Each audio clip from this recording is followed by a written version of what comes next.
بسم اللہ الرحمن الرحیم۔ السلام علیکم۔ پروگرام علم و حکمت میں خوش آمدید۔ میں ہوں محمد حسن الیاس۔ ناظرین کرام، جنت کے اعمال کیا ہیں؟ رسالت مآب صلی اللہ علیہ وسلم کی نسبت سے ذخیرہ حدیث میں اس بارے میں جو روایات نقل ہوئی ہیں، غامدی صاحب نے اپنی کتاب علم النبی میں انہیں موضوع بنایا ہے۔ وہ ایٹریبیوٹس، وہ خصائص، وہ اوصاف جنہیں ایک بندہ مومن اپنا کے اپنے آپ کو جنت کی شہریت کا مستحق ٹھہرا سکتا ہے۔ غامدی صاحب سے ہم نے سلسلہ گفتگو کا آغاز کیا تھا۔ کافی ساری روایات احادیث زیر بحث آئیں۔ ایک روایت پہ ہم نے گفتگو کی، اس کے چند پہلو بھی غامدی صاحب سے توضیح طلب کی تھی، لیکن اسی سلسلے کلام کو آگے بڑھائیں گے۔ اس میں سابق ہمارے ساتھ تشریف فرما ہے جناب جاوید احمد غامدی صاحب۔ السلام علیکم غامدی صاحب۔ وعلیکم السلام۔ ہم سے بہت شکریہ آپ کے وقت کا۔ ایک روایت میں نے آپ کی خدمت میں پیش کی تھی، سنن دارمی کی روایت ہے۔ روایت کو میں دوبارہ پڑھ دیتا ہوں۔ عبداللہ بن سلام بیان کرتے ہیں کہ نبی صلی اللہ علیہ وسلم جب مدینہ تشریف لائے تو لوگ آپ کو دیکھنے کے لیے امٹ آئے اور ایک دوسرے سے کہنے لگے کہ اللہ کے رسول آ گئے، اللہ کے رسول آ گئے۔ وہ کہتے ہیں کہ میں بھی ان کے ساتھ باہر نکلا، جب میں نے آپ کا چہرہ دیکھا تو مجھے اسی وقت اندازہ ہو گیا تھا کہ یہ چہرہ کسی جھوٹے آدمی کا نہیں ہو سکتا۔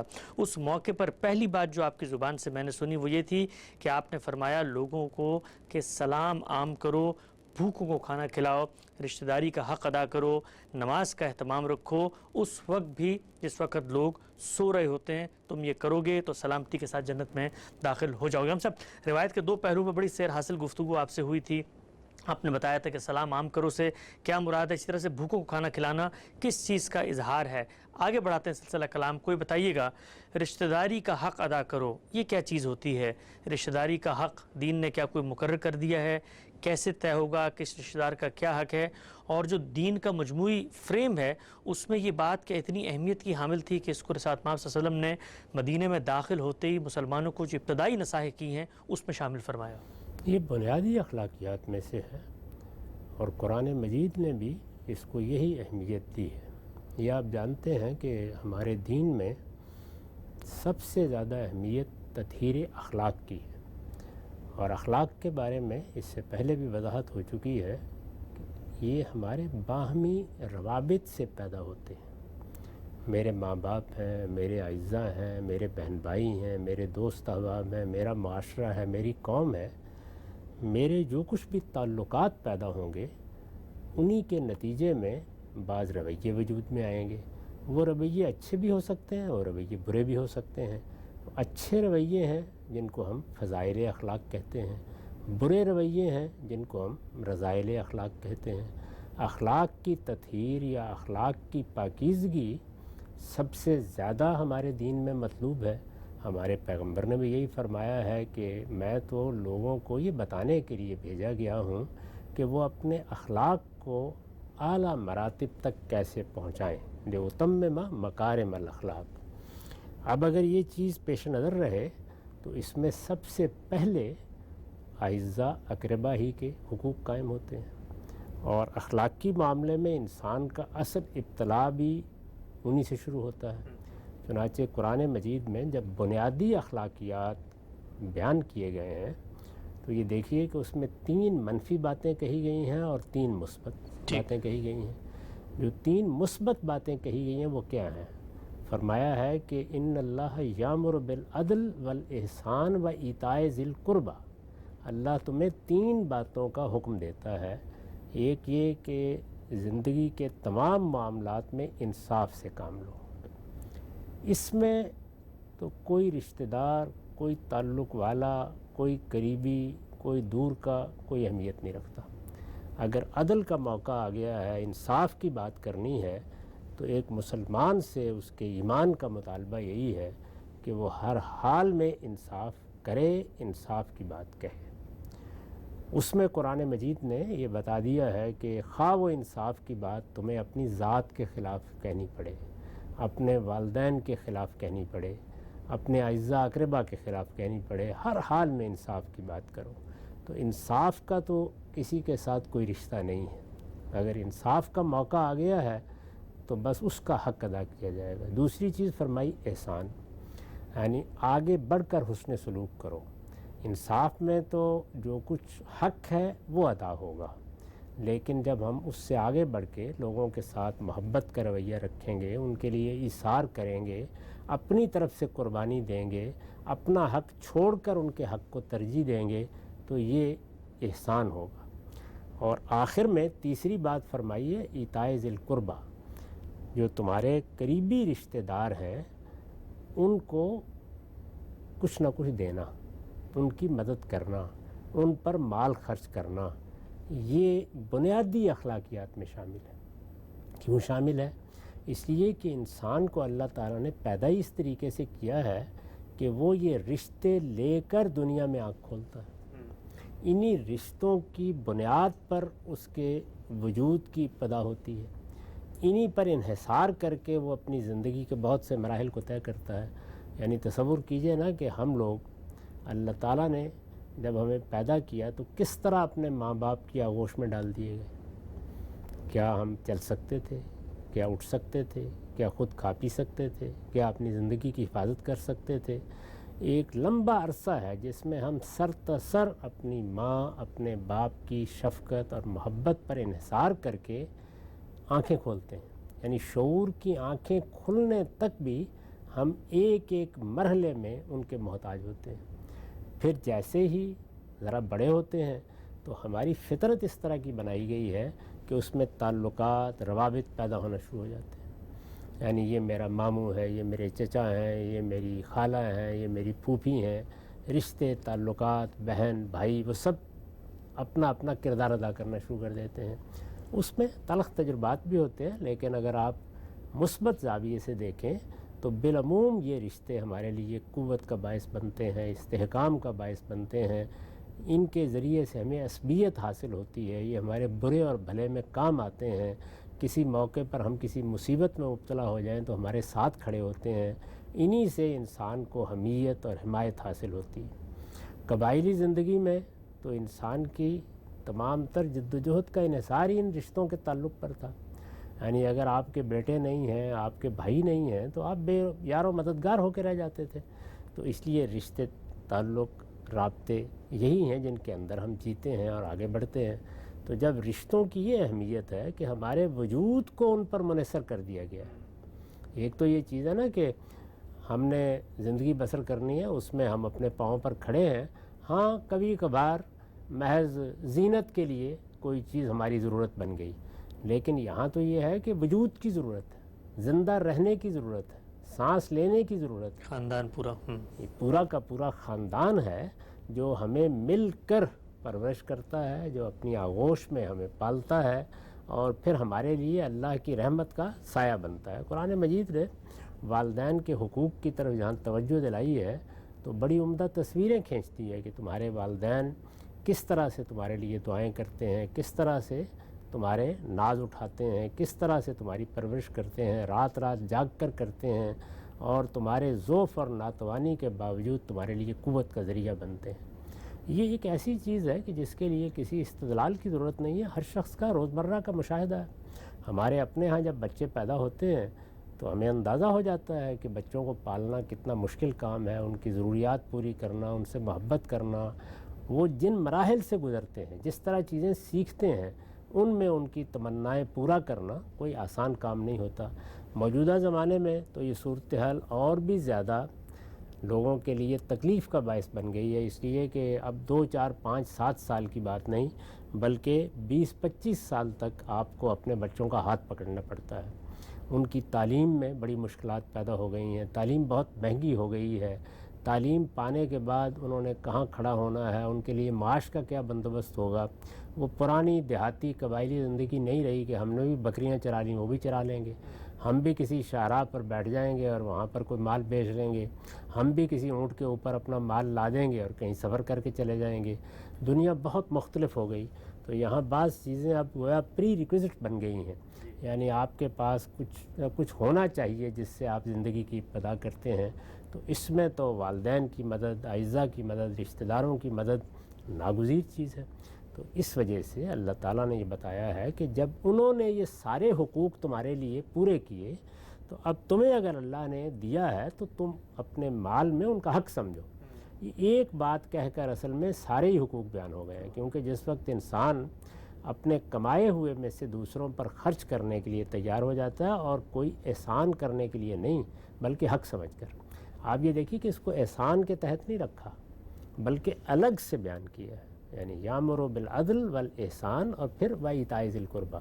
تو اس کا مطلب یہ ہے کہ اپنے رشتہ داروں پر خرچ کرنا، ان کی ضروریات پوری کرنا، ان کی ضروریات کا خیال رکھنا، ایک تعبیر اختیار کی ہے نا اطاعت ذی القربیٰ، کیوں ہوگا؟ یعنی کسی کی کھانے پینے کی ضرورت ہوگی، کسی کی کوئی زندگی کے اور مسائل میں ضرورت ہوگی، ان کی طرف توجہ دلائیے کہ ان کا خیال رکھو گے اور اپنے پاس موجود مال کو ان کا حق سمجھو گے اور ان پر خرچ کرنے کے لیے تیار ہوگے، تو اس کے نتیجے میں بنیادی اخلاقی تقاضا پورا کرو گے۔ یعنی وہ تقاضے جو سماجی اخلاقیات پیدا کر دیتی ہے یا کوئی عرف پیدا کر دیتا ہے، وہ تو بات کی بات ہے۔ بنیادی اخلاقیات یعنی وہ اخلاقیات جو عالمگیر صداقت ہے، جس سے کوئی شخص انحراف نہیں کر سکتا، جس سے اگر کوئی انحراف کرتا ہے تو انسانیت سے انحراف کرتا ہے، اس معاملے میں یہ تاکید فرما دی ہے۔ تو اس میں کوئی شبہ نہیں کہ یہ بڑی بنیادی بات ہے اور اس کو اسی موقع کے اوپر بیان ہونا چاہیے۔ یہاں سے بڑی خوبصورتی سے آپ نے اس کا جو ریلیشن ہے پورے دین کا جو نظام فکر ہے اس سے آپ نے واضح کیا۔ اچھا یہ بتائیے گا، شاید ہی دنیا میں کوئی شخص ہو، ہمارے سننے والوں میں سے بھی جو وقت سن رہے ہوں گے، کہ رشتہ داری کا حق تو ہر کوئی کہتا ہے جی ادا کرنا چاہیے، لیکن ہر شخص کے خاندان میں بعض ایسے لوگ ہوتے ہیں کہ جو مسائل کا باعث بن جاتے ہیں۔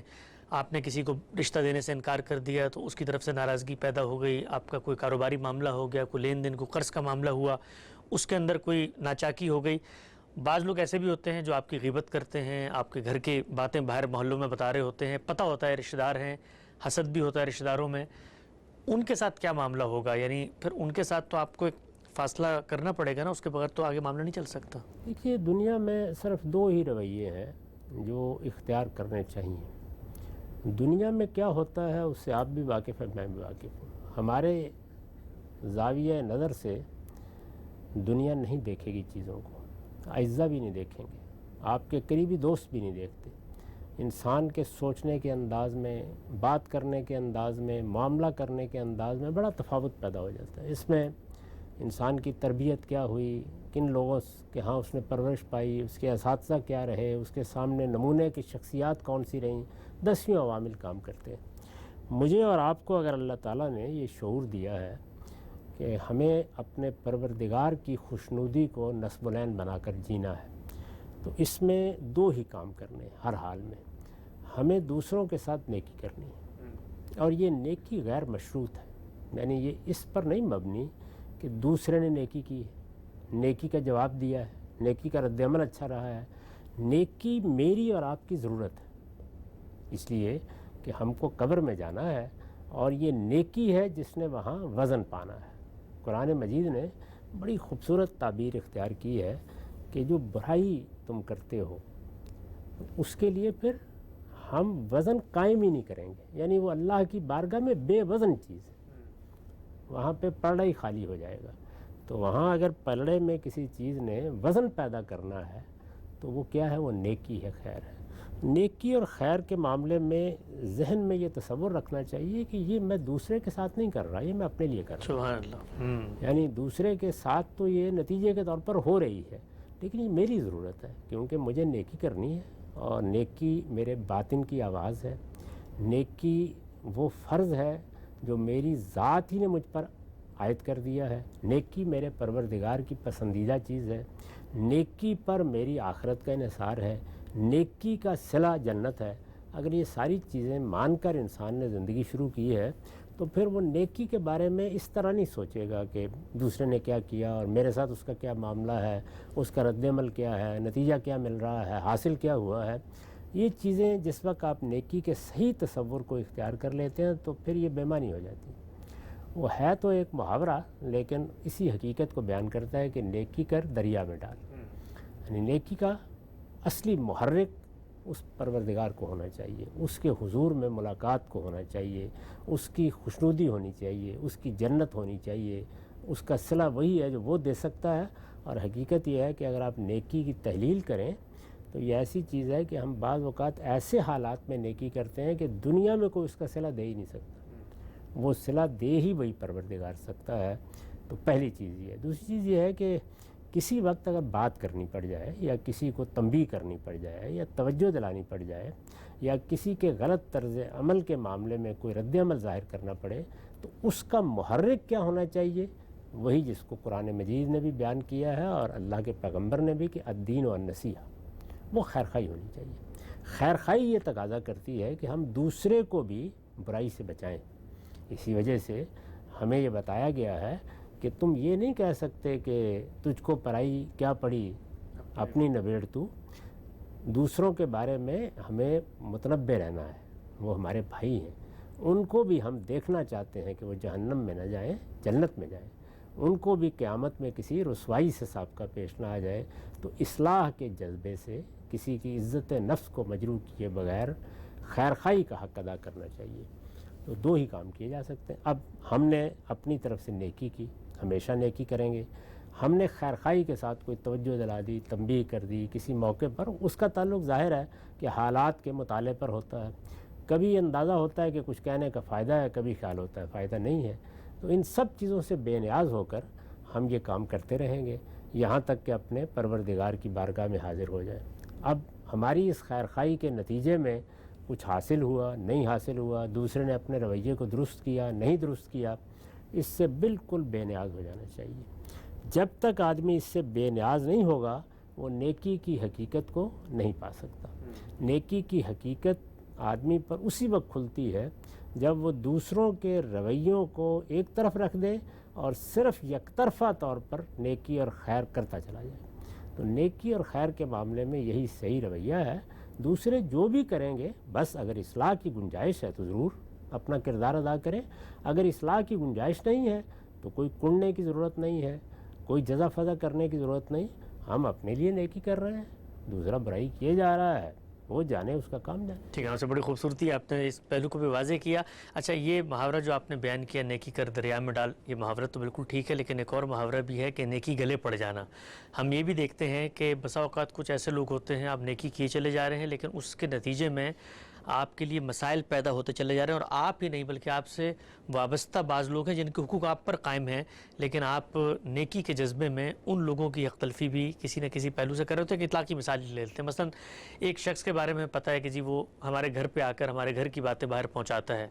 اب ہم جب باقی رشتہ داروں کو بلاتے ہیں تو اس کو بھی بلائیں نیکی کرتے ہوئے، تو اس کے لیے پھر ہمیں پتہ ہے کہ ہمارے لیے ایک پرابلم وہ پیدا کرے گا، اور اگر ہم بلائیں تو باقی لوگوں کی بھی حق تلفی ہوگی. اور اسی طریقے سے غم صاحب بسا اوقات آپ نیکی کر رہے ہوتے ہیں تو وہ اپنی غلطی کو اس کی انڈورسمنٹ سمجھ لیتا ہے، سمجھتا ہے کہ میں تو غلط ہوئی نہیں، غلط ہوتا تو یہ مجھ سے نیکی نہ کرتا. اسی لیے میں نے عرض کیا نا کہ جہاں تک اصلاح کا تعلق ہے اس کے لیے کوئی بات کرنی پڑ جائے، کوئی اقدام کرنا پڑ جائے، کوئی احتیاط کرنی پڑ جائے تو ضرور کریں. لیکن اس کا جذبہ یہ ہونا چاہیے، یعنی یہ نہیں کہ اس نے برائی کی ہے تو اب اس کی طبیعت درست ہونی چاہیے یا اس سے ہم آئندہ نیکی نہیں کریں گے. آپ دیکھیے نا یہ کتنا بڑا معاملہ ہوا رسالت مآب صلی اللہ علیہ وسلم کے زمانے میں کہ سیدہ پر بعض لوگوں نے تہمت لگا دی. سیدنا ابو بکر صدیق کی وہ صاحبزادی ہیں، معمولی تعلق نہیں ہوتا. بیٹی کے معاملے میں باپ کے جذبات بہت غیر معمولی ہوتے ہیں. یہ آپ کے علم میں ہے کہ بیٹی کے ساتھ دوسری عورت لائی جا رہی ہے، اس پر اللہ کے پیغمبر نے اپنے جذبات کا اظہار کیا. یہ خدا نے رحمت رافت رکھی ہے باپوں کے ہاں بیٹیوں کے لیے. لیکن اس موقع پر بھی جب انہوں نے خیال کیا کہ جس شخص نے اس تہمت میں کردار ادا کیا ہے میں اس کی مدد کرتا رہوں تو اب نہ کروں، تو آپ دیکھیے کہ قرآن مجید نے اس پر تنبیہ کی. اتنے بڑے معاملے میں بھی اس کو پسند نہیں کیا کہ اگر کوئی مستحق ہے اور اس کی ہم کوئی مدد کر رہے تھے یا کوئی خیر کا معاملہ اس کے ساتھ کر رہے تھے، اس کے غلط رویے کی وجہ سے چھوڑ دو. تاہم اس کے ہرگز یہ معنی نہیں ہے کہ آپ دھوکہ کھائیں. اس کا یہ مطلب نہیں ہے کہ آپ اپنے لیے خواہ مسائل پیدا کر لیں. تو احتیاطی تدابیر اختیار کرنا، نصح و خیر خواہی کی بات کہنا، اصلاح کے لیے کسی موقع پر ذرا ہاتھ کھینچ لینا، وہ بالکل ایک الگ چیز ہے. اور ایسے تمام معاملات میں احتیاط کے تقاضے پورے کرنے سے نہ دین روکتا ہے نہ علم و عقل روکتے ہیں. تاہم جذبہ وہی ہونا چاہیے کہ میں اپنا تو خیر خواہ ہوں، اس کا بھی خیر خواہ ہوں. ٹھیک. اور یہ بھی میں خیر خواہی کا حق ادا کر رہا ہوں. میرے لیے اس کا اللہ کی گرفت میں آنا، اس کا سزا پانا، اس کا قیامت میں رسوا ہونا بھی اسی طرح قابل تشویش ہے جس طرح میرا اپنا. تو یہ بات ہے جس کو اگر پیش نظر رکھے آدمی، اور وہ جو رسالت مآب صلی اللہ علیہ وسلم نے فرمایا ہے کہ جو تم اپنے لیے پسند کرتے ہو اپنے بھائی کے لیے وہی پسند کرو. یہ اتنا اعلیٰ معیار ہے کہ اگر انسان ہر موقع کے اوپر اپنے گریبان میں منہ ڈال کے دیکھتا رہے کہ میں اپنے لیے کیا پسند کرتا ہوں، تو میرا خیال ہے کہ بہت سے معاملات میں وہ غلط رویوں سے بچ جاتا ہے۔ بہت خوب ہم صاحب، اچھا اس میں ہم صاحب ایک چیز اور بھی بیان کیجیے گا، ہم یہ بھی دیکھتے ہیں ہمارے خاندان میں اس طرح کی بات جو شخصیات ہوتی ہیں جو رویہ آپ بیان کر رہے ہیں اسی کو اپنائے ہوئے ہوتی ہیں، تو کچھ عرصے بعد ان کی ریپوٹیشن سوسائٹی میں بن جاتی ہے کہ جو لوگ ان کے ساتھ برائی کرنا بھی چاہتے ہیں وہ بھی ڈر رہے ہوتے ہیں کہ یار یہ تو ایک بھلا مانس آدمی ہے، اس کے ساتھ ہمیں کچھ نہیں کرنا چاہیے، یہ اس نے تو کبھی کوئی نہ کوئی پارٹی بنا نہ کوئی منفی رد عمل دیا۔ تو اللہ تعالیٰ بھی ایسے اسباب پیدا کرتا ہے کہ جو برائی کرنا بھی چاہتے ہیں ان کو بھی پھر شرم آنا شروع ہو جاتی ہے۔ اس میں کوئی شک نہیں ہے، یعنی ایک وقت ایسا آ جاتا ہے کہ شر مغلوب ہو جاتا ہے، یعنی شر کو اللہ تعالیٰ نے مہلت دے رکھی ہوئی ہے، اور وہ مہلت ابتلا کے قانون کے تحت ہے۔ اللہ تعالیٰ نے جو معاملہ انسانوں کے ساتھ کیا ہے، اگر آپ غور کریں، جس کو قرآن سنت اللہ کہتا ہے، یعنی اللہ کی سنت کیا ہے، اللہ کا طریقہ کیا ہے، تو اس میں دو ہی چیزیں ہیں جو دانشوروں کو، فلسفیوں کو بعض موقعوں پر الحاد کی طرف مائل لوگوں کو سمجھ میں نہیں آتی۔ دو ہی چیزیں، ایک ابتلا کا قانون، دوسرے جزا و سزا کا قانون، دو ہی چیزیں ہیں۔ تو جب یہ دونوں چیزیں اس دنیا میں ہیں اور ایک واقعے کے طور پر ہیں، اس لیے کہ مذہب کو آپ چھوڑ دیں، قرآن مجید کیا کہتا ہے، پیغمبروں نے کیا کہا، اس کو بھی الگ رکھ دیں، کیا یہ حقیقت نہیں ہے کہ ابتلا ہے یہاں؟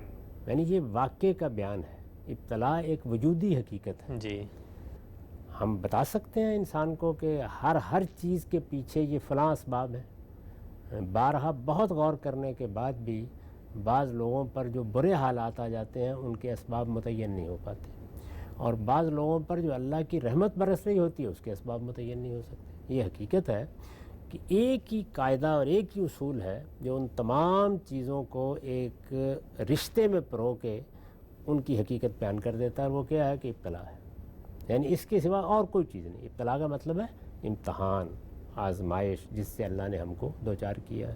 اسی طرح اللہ تعالیٰ جب بیان کرتے ہیں میں یہ دوں گا، میری یہ نعمتیں ہیں، تو سب کے چہروں پر بڑی بشاشت آتی ہے، لیکن جب وہ کہتے ہیں کہ میں یہ سزا دوں گا اور وہ سزائیں سخت سزائیں بیان ہوتی ہیں، تو پھر ہر ایک کے ماتھے پر شکن پڑتی ہے کہ یہ تو اللہ تعالیٰ کو نہیں کرنا چاہیے۔ تو یہ دونوں ہی چیزیں ہیں جو پیش نظر رہنی چاہیے۔ اب اگر یہ دونوں چیزیں ایک حقیقت ہیں تو ان کو زندگی کی بھی حقیقت مان لینا چاہیے۔ جب زندگی کی حقیقت آپ مان لیں گے تو پھر بہت سے معاملات کے بارے میں گلے اور شکایت کی گنجائش ختم ہو جائے گی۔ اس کے اندر سے گزرتے ہوئے ہمارے اچھے رویے، ہماری فطرت کی شرافت، ہمارا دوسروں سے معاملہ کرنے میں نرمی اختیار کرنا، شفقت کا رویہ اختیار کرنا، یہ زیادہ دیر تک مسائل نہیں پیدا کرتا۔ کچھ وقت گزرتا ہے کہ گرد و پیش کا پورا ماحول ماننا شروع کر دیتا ہے کہ اس شخص سے خیر کے سوا کچھ نہیں ملے گا، اور پھر برے لوگ بھی جو آپ کے گرد و پیش ہوتے ہیں وہ آپ کی قدر کرنے لگ جاتے ہیں۔ تاہم اس کا بھی انتظار نہیں کرنا چاہیے، ٹھیک ہے، اس لیے کہ ہوگا ہو جائے گا، نہیں ہوگا تو قیامت میں اللہ تعالیٰ سے اجر کی طلب رکھنی چاہیے۔ یہی ایک بندہ مومن کے لیے صحیح سلوک ہے۔ ٹھیک ہے ہم سے اچھا یہ جو آپ نے آخری بات فرمائی بڑی اہم بات ہے، ہمارے یہاں یہ اکثر یہ بحث بھی ہوتی ہے، پورے فلسفہ اخلاق میں ایک بڑا مارکت العرا مسئلہ بھی ہے کہ بھئی بنیاد کیا ہے، یعنی آپ اگر کوئی نیکی کرتے ہیں، اخلاقیات پہ کھڑے ہوتے ہیں، تو ہمارے دین کا جو امتیاز ہے اس میں بنیاد کوئی خارجی یا مادی افادیت نہیں ہے، بلکہ اصل چیز یہ ہے کہ اللہ تعالیٰ ہم سے راضی ہو جائے۔ جی، یعنی نیکی تو ہمارے اندر ودیت کر دی گئی ہے، نیکی ہمارے وجود کی حقیقت ہے، نیکی انسان کا نام ہے، اس لیے ہم اس کو کرنے پر مجبور ہیں، لیکن جو چیز ہمارے باطن میں ودیت اس حقیقت کو تحریک دیتی ہے، ترغیب پیدا کرتی ہے، وہ ظاہر ہے کہ اللہ کی خوشنودی ہو سکتی ہے، اس سے بڑا کوئی محرک نہیں ہے۔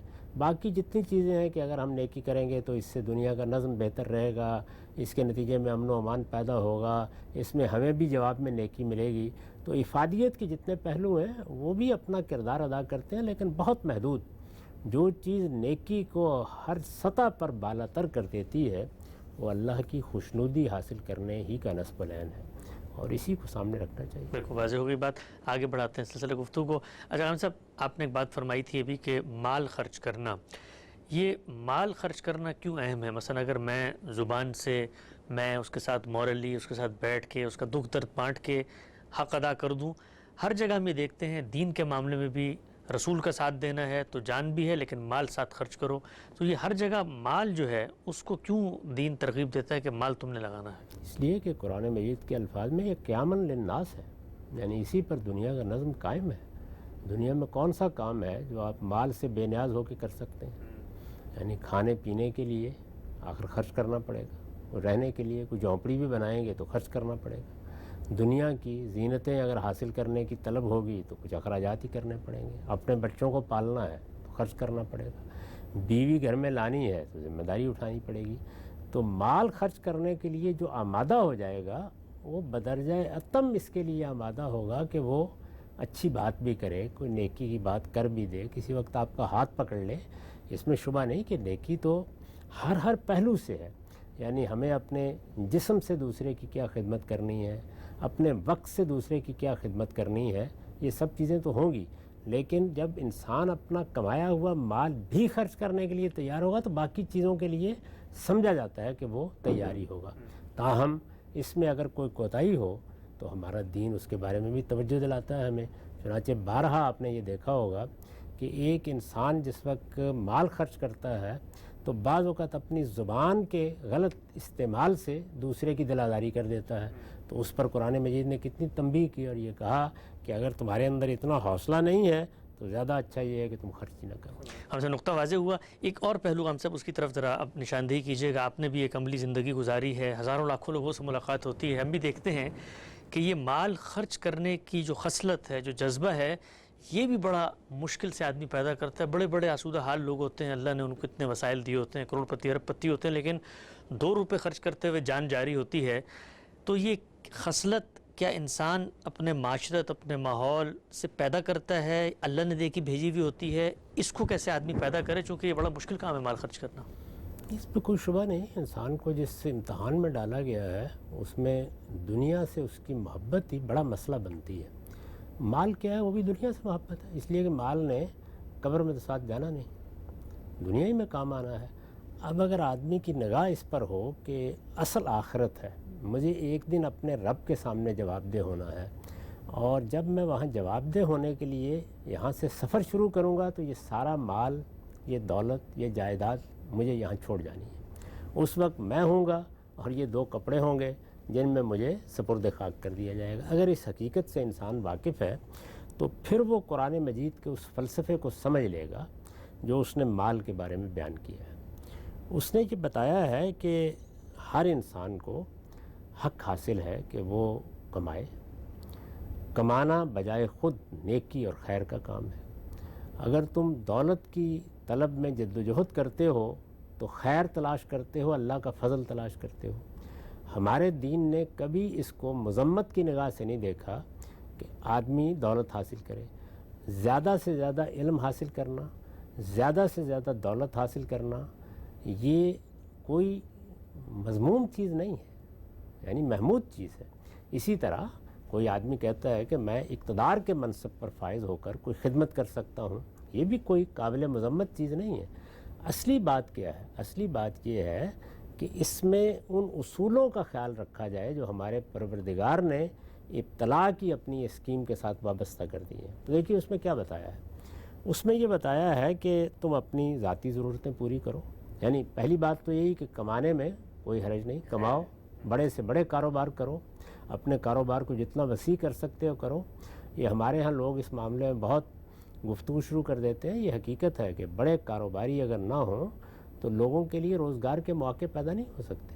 دور حاضر میں تو اللہ تعالیٰ نے ایسے اسباب پیدا کر دیے ہیں کہ جس میں آپ ہزاروں لاکھوں لوگوں کے لیے روزگار کے مواقع پیدا کرنے کا باعث بن سکتے ہیں اگر آپ کے پاس اچھی صلاحیت ہے اور آپ کوئی اچھا کاروبار کر سکتے ہیں. تو کاروبار کریں، بڑے منصوبے بنائیں، بڑے پروجیکٹ لگائیں، یہ سب بالکل محمود جائز چیز ہے. جو کچھ بھی اس سے حاصل ہوگا، اس حاصل ہونے کے بعد یہ دیکھیں کہ آپ کی کچھ ذاتی ضرورتیں ہوں گی، کچھ کاروباری ضرورتیں ہوں گی. ذاتی ضرورتیں کچھ حال کی ہوں گی، کچھ مستقبل کی ہوں گی. کاروباری ضرورتیں بھی کچھ حال کی ہوں گی، کچھ مستقبل کی ہوں گی. ان کو بہت اچھے طریقے سے متعین کر لیں اور ان کے لیے بہرحال آدمی کو بچا کے بھی رکھنا ہوتا ہے. اس سے زائد اگر اللہ تعالیٰ نے دے دیا ہے تو ہم یہ مان لیں کہ وہ اصل میں سوسائٹی کا حق ہے.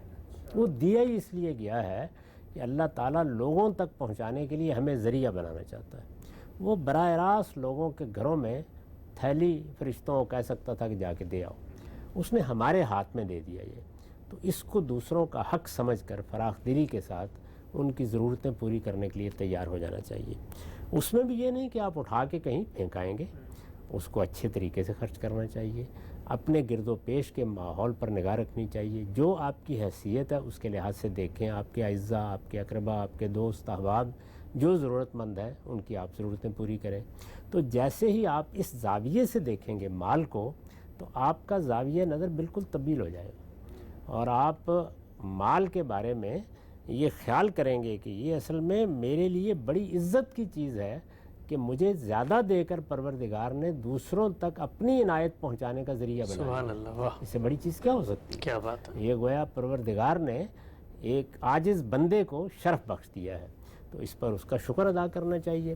لیکن انسان اگر اس ساری بات کو نہ سمجھتا ہو تو پھر اس میں بعض اوقات شح اور بخل پیدا ہو جاتا ہے، اور اس کے بعد وہی ہوتا ہے کہ آدمی بہت کچھ اللہ سے پا کر بھی محروم دنیا سے رخصت ہوتا ہے۔ بڑی اہم بات خان سے، بہت ہی اہم بات ہے، اللہ تعالیٰ ہم سب کو توفیق دے کہ ہم مال خرچ کریں۔ اچھا، ایک اطلاقی مسئلہ ہم سے بتائیے گا، رشتہ داری کا حق ادا کرو، رسالت محمد صلی اللہ علیہ وسلم نے فرمایا مال بھی خرچ کرنا ہے، ترجیح کیا ہوگی؟ بسا اوقات ہم یہ دیکھتے ہیں کہ ماں باپ ہیں، اولاد ہے، بہن بھائی ہیں، پھر اس کے بعد جو ایکسٹینڈڈ فیملی ہے، ضروریات پیدا ہو گئی ہیں، کہیں دو جگہ ضروریات نظر آ رہی ہیں، تو اب کوئی وجہ ترجیح تو قائم کرنی پڑے گی نا ہمیں، تو پھر رشتہ داروں میں کیا کوئی وجہ ترجیح رکھنی چاہیے؟ دیکھیے، ایک تو وہ ترجیحات ہیں جو فطرت نے قائم کر دی ہیں، یعنی آپ دیکھیے کہ جب اللہ تعالیٰ نے میراث کا قانون بیان کیا ہے تو وہی فطری ترجیحات ہیں جن کو سامنے رکھ کر یہ کہا کہ سب سے پہلے کون حقدار ہے؟ والدین، اولاد، اس کے بعد بہن بھائی، اور میاں بیوی تو بہرحال ایک دوسرے کے اوپر انحصار کیے ہوتے ہیں۔ تو یہی ہے قریبی رشتہ دار، ان کی حد تک تو آدمی کو سمجھنا چاہیے کہ یہ اس کی ذمہ داری ہے۔ یعنی اگر میرے والدین کو ضرورت ہے تو وہ میری ذمہ داری ہے، میں اس ضرورت کو پورا کروں، جائز ضرورت ہے جتنی بھی ہو سکتی ہیں، کوئی ناجائز مطالبہ ہے تو وہ ایک الگ چیز ہے۔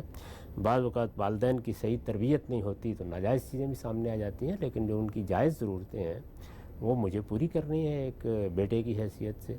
اسی طرح کا معاملہ بہن بھائیوں کا ہے، یعنی دائیں بائیں تو آدمی کو دیکھنا چاہیے، بہن بھائی تو سب سے قریبی آپ کے رشتہ دار ہیں۔ اولاد کے بارے میں کچھ کہنے کی ضرورت نہیں ہے، اس لیے کہ اولاد کے معاملے میں انسان ویسے ہی حساس ہوتا ہے اور وہ انہی کی ضروریات کو خود بخود ترجیح دے رہا ہوتا ہے۔ تو جس چیز کی طرف توجہ کرانے کی ضرورت ہے وہ والدین ہیں اور بہن بھائی ہیں، تو ان کو تو سمجھنا چاہیے کہ یہ آپ کی ذمہ داری کا حصہ ہے، یہ آپ کا گھر ہے، یہ آپ کا خاندان ہے، اس میں آپ بے نیاز ہو کے نہیں رہ سکتے۔ اس کے آگے پھر اعزاء اقربا ہیں، اور اس میں بھی آپ ایک ترتیب قائم کر سکتے ہیں، جیسے یہی رشتے والدین کے حوالے سے بھی پیدا ہو جاتے ہیں۔ یعنی جس طرح میرے بہن بھائی ہیں تو میرے والد کے بہن بھائی میرے چچا اور میری پھوپھیاں ہوں گی، میری والدہ کے بہن بھائی ظاہر ہے میرے ماموں ہوں گے اور میری خالائیں ہوں گی، تو وہ پھر اسی طرح کے رشتے اوپر بھی چلے جاتے ہیں، پھر نیچے بھی اسی طریقے سے، یعنی میری اولاد ہے تو اولاد کی آگے اولاد ہوگی، یا میرے بہن بھائی ہیں تو ان کی آگے اولاد ہوگی۔ تو اس طرح یہ ترجیحات اللہ تعالیٰ کے ہاں قائم ہی ہیں اگر کبھی ضرورت پڑے، لیکن یہ ہمارا خاندان ہے، ہماری فیملی ہے، اس کی ضروریات کو تو اپنا ہی معاملہ سمجھنا چاہیے۔ اس کے بعد جہاں تک باہر کا تعلق ہے، اور خود ان کے اندر بھی اگر کسی موقع پر ترجیح ہی قائم کرنی پڑ جائے تو پھر یہ دیکھنا چاہیے کہ علم و عقل کی روح سے کون سی ضرورت مقدم ہے۔ اب ایک آدمی کے پاس کھانے کو کچھ نہیں ہے اور ایک دوسرے آدمی کو اپنے لیے سواری چاہیے، تو ظاہر ہے کہ کھانا پینا مقدم ہے، اس لیے کہ سواری کے تو بغیر آدمی رہ سکتا ہے، لیکن کھانے پینے کا تعلق تو گویا اس کی زندگی، اس کے وجود سے متعلق ہے۔ تو اس لیے یہ ترجیحات وہی ہیں جو انسانی فطرت خود بہت سمجھتی ہے، قائم کر لیتی ہے۔ اگر کسی موقع پر فیصلہ کرنے میں دقت ہو تو آدمی اپنے کسی بڑے سے، بزرگ سے، کسی دانشور سے، کسی سمجھدار شخص سے معاملہ بھی کر لیتے ہیں۔ ہم سب واضح ہو گئی بات۔ روایت کے اندر ایک آخری نقطہ بھی ہے، 5 منٹ ہمارے پاس ہیں، اس پر بھی ہم سب سے استفادہ کرتے ہیں۔ سعد صاحب نے فرمایا کہ نماز کا اہتمام رکھو اس وقت بھی جب لوگ سو رہے ہوتے ہیں، تم یہ کرو گے تو سلامتی کے ساتھ جنت میں داخل ہو جاؤ گے۔ 5 وقتہ نمازی ہم سے بڑی مشکل ہوتی ہے لوگوں کے لیے پڑھنا، آپ نے داخل ہوتے یہ بات فرمائی کہ اس نماز کو بھی پڑھو جس کو ہم تہجد کی نماز کہتے ہیں، اور اس وقت جو نشانی اس کی قائم کی کہ اس وقت پڑھو جب لوگ سو رہے ہوتے ہیں، تم اٹھ کر پڑھو تو سلامتی کے ساتھ جنت میں داخل ہو جاؤ گے۔ اللہ تعالیٰ کا حق سب سے پہلا حق ہے، اور اللہ کے ساتھ ہمارا رشتہ بھی سب سے پہلا رشتہ ہے۔ صحیح ترتیب تو یہی ہوگی نا کہ سب سے پہلے اللہ کے حقوق کا ذکر کیا جائے، لیکن آپ یہ دیکھیے کہ قرآن مجید کی سورہ بلد میں بھی اور رسول اللہ کے اس اعلان میں بھی بالکل اس حق کو مؤخر کر دیا، بالکل، اس لیے کہ لوگ بالعموم جب مذہبی زندگی اختیار کرتے ہیں تو وہ اللہ کا حق تو ادا کر دیتے ہیں لیکن بندوں کے حقوق سے غفلت برتتے ہیں۔ بہت اہم بات تو اس لیے بندوں کے حقوق سے بات شروع کی ہے، یعنی سلامتی بن جاؤ، امن بن جاؤ، کھانا کھلاؤ، لوگوں کو کھانا کھلاؤ، ان کی ضرورتیں پوری کرو، تاکہ یہ اندازہ ہو کہ تمہارے اخلاقی وجود کی تطہیر اللہ کو بھی سب سے بڑھ کر مطلوب ہے۔ یعنی حق تو اگر آپ قاعدے ضابطے سے دیکھیں تو سب سے بڑا اور سب سے پہلا اللہ کا ہے اور ہونا چاہیے، لیکن گویا اسی پروردگار کے پیغمبر نے اس حق کو مؤخر کر کے بتایا کہ اس کو سامنے رکھ کر کہیں یہ حقوق تلف نہ کر دینا، پہلے ان کو بیان کیا ہے، اس کے بعد آخر میں یہ کہا ہے کہ اللہ کا حق بھی ادا کرو، اور اللہ کے حق کے ادا کرنے کی اصلی صورت نفل نمازیں ہیں۔ یعنی فرض نماز تو جس وقت انسان مسلمان ہو جاتا ہے تو وہ کسی نہ کسی طرح ادا کر ہی دیتا ہے، اگرچہ بدقسمتی ہے ہماری کہ اس میں بھی اب غفلت کرتے ہیں لوگ اور بڑی تعداد میں کرتے ہیں، لیکن اصل چیز یہی ہے کہ نفل نماز، اور نفل نمازوں میں جو رات کی نماز کی حیثیت ہے وہ سب سے بڑھ کر ہے۔ اس کو لازم تو نہیں کیا گیا، لیکن اللہ تعالیٰ کے ساتھ ہمارے تعلق کا اظہار اسی نماز میں ہوتا ہے۔ قرآن مجید کے ساتھ بھی ہمارے تعلق کی استواری اسی نماز پر مبنی ہے، تو کوشش کرنی چاہیے کہ جس وقت لوگ سو رہے ہوتے ہیں اس وقت بندہ مومن کو اللہ توفیق دے، وہ اٹھے اور اٹھ کر اپنے پروردگار کے سامنے اپنے آپ کو پیش کر دے۔ پھر اس میں ایک لطیف پہلو یہ بھی ہے کہ سارا دن تو انسانوں ہی کے حقوق ادا کرنے ہیں، تو اس وجہ سے جس وقت لوگ سو جاتے ہیں اب ان کے حقوق تو کوئی رہ نہیں گئے باقی، تو اب اپنے رب کے سامنے کھڑے ہو جاؤ اور اس کو پکارو اور اس کی طرف توجہ کرو۔ اللہ تعالیٰ جو اپنے پیغمبروں کے سپرد کام کرتے ہیں اس میں بھی دیکھیے یہی بیان کیا ہے کہ تمہیں کام کی بڑی مصروفیت رہی، لیکن فَإِذَا فَرَغْتَ فَانْصَبْ وَإِلَىٰ رَبِّكَ فَارْغَب، اب فارغ ہو گئے ہو تو جتنا وقت بھی اللہ تعالیٰ کا فیصلہ نہیں آ جاتا اس کی طرف رجوع کرو اور اس کے سامنے اپنا سر جھکائے رکھو، اس کی عبادت کرو، اس کی بندگی کرو۔ دن کی مصروفیات میں بھی یہی طریقہ اختیار کیا، اِنَّ لَكَ فِي النَّهَارِ سَبْحًا طَوِيلًا، دن میں تو اے پیغمبر آپ کو بہت مصروفیت رہے گی، لیکن جب رات ہو جائے تو قُمِ اللَّيْلَ إِلَّا قَلِيلًا، تو یہ رات کی نماز اصل میں اللہ تعالیٰ کی طرف رجوع، اپنا اعتصاب، اپنے پروردگار کے ساتھ محبت، اس کے حضور میں حاضری کا احساس، یہ سب چیزیں پیدا کرتی ہے۔ یہ بڑی قیمتی نماز ہے، اور جیسے میں نے عرض کیا کہ سب سے زیادہ اس جانب توجہ کرنی چاہیے کہ نوافل کی طرف اہتمام ہو۔ فرض نماز چھوٹ گئی ہے تو پھر تو نوافل کا ذکر بھی نہیں کرنا چاہیے، وہ تو بڑا حادثہ ہو گیا، لیکن اگر فرض نماز کی پابندی کی اللہ نے توفیق دی ہے تو کوشش کرنی چاہیے کہ آگے بڑھیں اور اس طریقے سے اللہ تعالیٰ کی بارگاہ میں اس وقت بھی حاضر ہوں جب کوئی دوسرا آدمی حاضر نہیں ہو۔ بہت خوب۔ ساتھ محمد صلی اللہ علیہ وسلم نے مدینے میں پہلی دفعہ داخل ہوتے ہوئے لوگوں کو جو نصیحت کی وہ یہی تھی کہ سلامتی کو عام کرو، بھوکوں کو کھانا کھلاؤ، رشتہ داروں کو حق ادا کرو، اور رات کی اس پہر نماز پڑھو جب لوگ سو رہے ہوں۔ ان تمام چیزوں کو سن کر یہ اندازہ ہوتا ہے کہ اللہ کے دین میں اصلاً ہدایات فرد ہی کو دی گئی ہیں، اور یہ فرد ہی ہے جو اللہ کے سامنے حاضر ہوگا۔ قرآن مجید نے اس کو بتایا وَلَقَدْ جِئْتُمُونَا فُرَادَىٰ، اور کیسے ہم اپنا تزکیہ اور تطہیر کر کے اپنے اخلاقی وجود کو پاک کر کے، پاکیزہ کر کے اللہ کی جنت کی شہریت کے ابدی طور پہ مستحق ہو سکتے ہیں۔ جنت کے اعمال کیا ہیں، سلسلہ گفتگو جاری ہے، وقت یہاں پہ ختم ہوتا ہے، دوبارہ حاضر خدمت ہوں گے، اب تک آپ کو بہت شکریہ۔